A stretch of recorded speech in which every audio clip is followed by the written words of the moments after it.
आज का हमारा टॉपिक है कंज्यूमर सरप्लस। उपभोक्ता अतिरिक्त क्या चीज़ है। सरल शब्दों में हम क्या देना चाहते थे और कितना दिया, दोनों का अंतर उपभोक्ता अतिरिक्त है। अर्थात हम मान लो हमें किसी वस्तु की बहुत ज़रूरत है तो हम सोचते हैं इसके लिए तो मुझे 1000 रुपये भी देने पड़ जाएँ तो मैं दे दूँगी। लेकिन जब मैं बाज़ार में जाती हूँ तो वो वस्तु मुझे मात्र 100 रुपये में मिल जाती है, तो मैं 1000 रुपये उसके लिए देने को तैयार थी, लेकिन मुझे देने कितने पड़े, 100 रुपये। ये 100 रुपये का अंतर ही मेरे लिए उपभोक्ता अतिरेक है। तो उपभोक्ता अतिरेक की धारणा का सर्वप्रथम प्रयोग 1844 में ड्यूपिट ने सार्वजनिक वस्तु जैसे नहर, पुल, राष्ट्रीय राजमार्ग आदि के संदर्भ में किया। इसके बाद में मार्शल ने 1890 में अपनी पुस्तक प्रिंसिपल्स ऑफ इकोनॉमिक्स में अवधारणा प्रस्तुत की। मार्शल के अनुसार उपभोक्ता अतिरेक किसी वस्तु के उपयोग से वंचित रहने की अपेक्षा उपभोक्ता उसके लिए जो कीमत देने को तत्पर रहता है और जो कीमत वास्तव में देता है, दोनों का अंतर उपभोक्ता की बचत है। अब ये मार्शल ने दी थी तो इसकी मान्यताएं वे सब होगी जो मार्शल ने मांग के नियम के अंतर्गत दी थी। उपयोगिता मापनीय है, मुद्रा की सीमांत उपयोगिता स्थिर रहती है। मापनीय का मतलब हम उपयोगिता को यूटिलिटी में माप सकते हैं, और मुद्रा की सीमांत उपयोगिता स्थिर रहती है का तात्पर्य है कि मतलब हमारे पास पैसा कितना ही बढ़ जाए, लेकिन हमको ज़्यादा पैसा बढ़ने से उसकी सीमांत उपयोगिता हमारे लिए घट रही नहीं है, वो स्थिर है। और ह्रासमान सीमांत उपयोगिता का नियम लागू होता है तथा जैसे जैसे किसी वस्तु की मात्रा हमारे पास बढ़ती जाती है तो उससे मिलने वाली उपयोगिता घटती जाती है।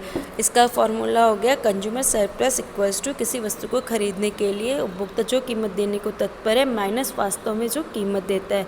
और नेक्स्ट इसका फॉर्मूला है consumer surplus equals to total utility minus जो प्राइस हमने दी है और वस्तु की क्वांटिटी, उसको मल्टीप्लाई कर दो तो वो जो निकल के आएगा डिफरेंस, वो हो गया कंज्यूमर सरप्लस। अब कंज्यूमर सरप्लस को निकालने का फॉर्मूला है, जैसे एक्स वस्तु की 1 इकाई है, उसको 5 इकाइयों का उपभोग करता है तो उससे मार्जिनल यूटिलिटी वो घटती हुई मिलेगी। तो 100, 200, 80, 60, 40, 20 ये हमने देख रहे हैं जो घटती हुई मिल रही है लेकिन है स्थिर है।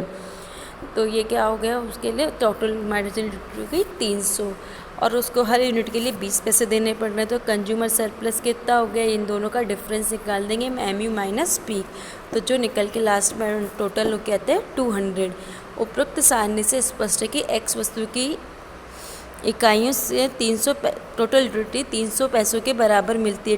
300 ऐसे निकली जो मार्जिन यूटिलिटी का टोटल है वो टोटल यूटिलिटी होती है, और वस्तु की प्रति इकाई 20 पैसों के हिसाब से उसे कुल 100 पैसे देने होते हैं। तो कंज्यूमर सरप्लस 300 माइनस 100 बराबर 200 हो गया। अब ये हम इसको हम डायग्राम की सहायता से देखेंगे। जो वाई अक्ष पर तो MU और प्राइस दिखाई गई है और एक्स अक्ष पर मांग मात्रा को दर्शाया गया है। ओ एक्स अक्ष पर वस्तु की मात्रा और वाई अक्ष पर MU एंड पी प्राइस है। जब कीमत OR1 है हम देखते हैं तो उपभोक्ता एक्स वस्तु की 6 इकाइयों के उपयोग से कुल उपयोगिता जो प्राप्त करता है वो है OMNP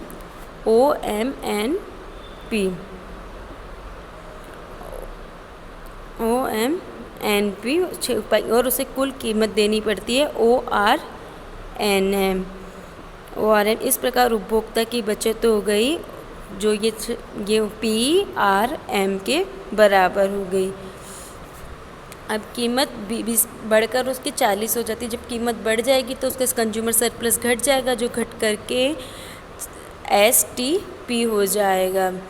इस प्रकार कीमत के घट जाने पर CS बढ़ेगा और कीमत के बढ़ने पर CS घटेगा। अब उपभोक्ता की हिक्स की विधि से हम इसको मापते हैं। तो हिक्स ने ये बताया है, ये प्राइस लाइन है MN और ये दो इंडिफरेंस कर्व है फर्स्ट और सेकंड।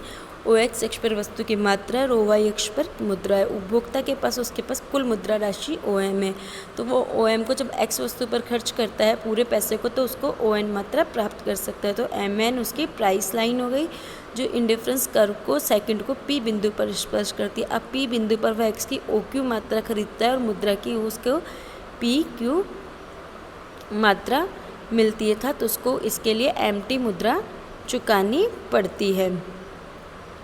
अतः उसे एक्स वस्तु की OQ मात्रा प्राप्त करने के लिए TM या PF मुद्रा देनी पड़ती है। और एक इंडिफरेंस कर्व फर्स्ट है जो कि M बिंदु में से गुजरता है, ये IC सेकंड से नीचे होता है। इस पर R बिंदु पर उपभोक्ता OQ मात्रा के लिए SM या RF मुद्रा देता है। इस प्रकार X की OQ मात्रा के लिए उपभोक्ता RF मुद्रा दे सकता है, लेकिन वह वास्तव में PF मात्रा में ही मुद्रा की मात्रा देता है। अतः कंज्यूमर सरप्लस उसका आरपी हो जाता है, दोनों का डिफरेंस।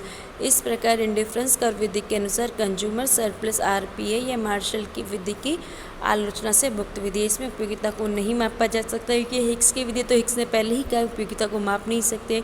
फिर ये मुद्रा की इस मार्जिनल त्रुटि को भी स्थिर नहीं मानता और एक्स अक्ष पर एक वस्तु ली गई और वाई अक्ष पर मुद्रा। तो इस तरह से मतलब मार्शल कहता है कि एक ही वस्तु लेता है लेकिन इस पर एक तरह से मुद्रा ले ली तो हम कह सकते हैं कि दोनों अक्षों पर हम मुद्रा को या दोनों अक्षों पर हम दो वस्तुओं को ले सकते हैं।